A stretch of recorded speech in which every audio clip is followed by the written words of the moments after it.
Alrighty, I have a little trick for those of you who do wraps on your own, one person kind of thing, and it's a bigger piece.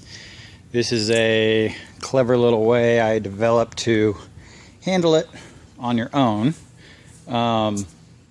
As you know, by wrapping a solid piece that's about 12 foot long around the back of a sedan like this can be a little crazy on your own. If you peel the whole thing and try to stick the whole thing all at once, it is next to impossible, especially if there's copy to line up on the back bumper, make sure it's straight and all that good stuff. It's not going to work for you. So what I thought about was doing it in steps. The most crucial thing on this design is that the www.com link on the back bumper is straight and level, and it goes right along that part of the bumper right there. So it's really crucial, and that's pretty much the only thing that's really crucial with the back bumper. But if that's not right, it's just not right. So what I'm going to show you is that this piece of tape up here, from me previously putting the panel up and taping it up and having it where I want it, that tape, that piece of tape, and then go around this side, that center tape as I said, and then this tape right here and this front piece square off my entire panel that goes on there so I know where it goes. But I'm not going to peel the whole piece of tape for sure. I'm not going to peel the backer off the vinyl and stick it as one big piece. It's just going to be a nightmare. It's going to hit the floor. All bad stuff's going to happen. So what I thought about was, how can I do it in sections? So I have the piece right here, and what we're going to do is take a look at the bottom and see where the .com is, and just approximately, doesn't need to be dead on. And as you see, I already put the line right here, and then check it out on this side, see where the .com is on here, and we're going to put a line approximately right there. So what you do now is cut that piece out, and basically all you have to do is peel the edge off of the material and peel it all the way down until you get to your line.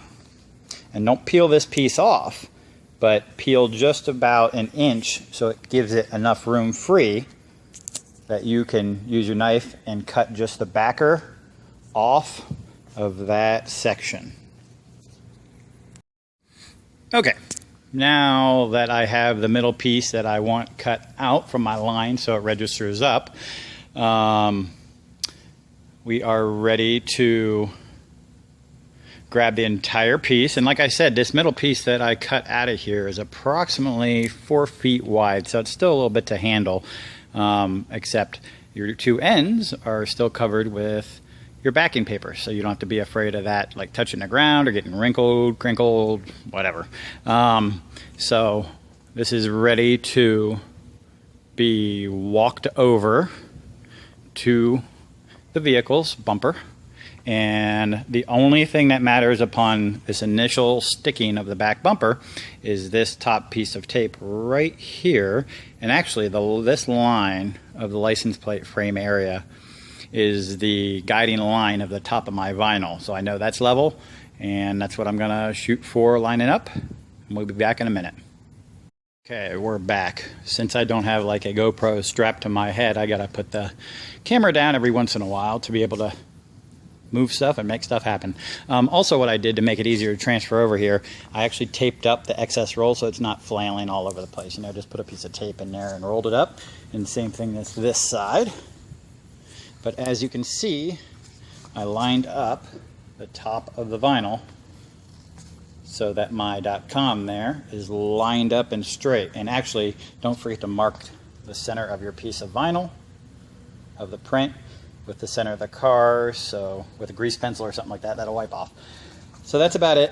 I am going to stop taping here in a minute and apply a little bit of this just to get it stuck and make sure it's squared up and nice, and I'll be back in a minute.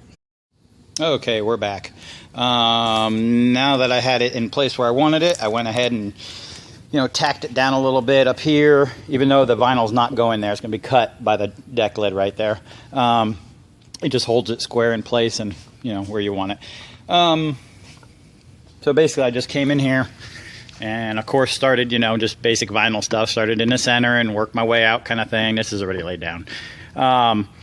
So just to get it on there nice and square, so that's where I want it. That's where it's nice. And the only thing that is actually applied right now is right where that .com is. So if I needed to lift one side or another, I could do that if I needed to adjust. But if you just follow those steps and find a guideline that's level, like a deck lid or something like that, and just work off that, get your center point and you're good to go. The rest of it is gonna be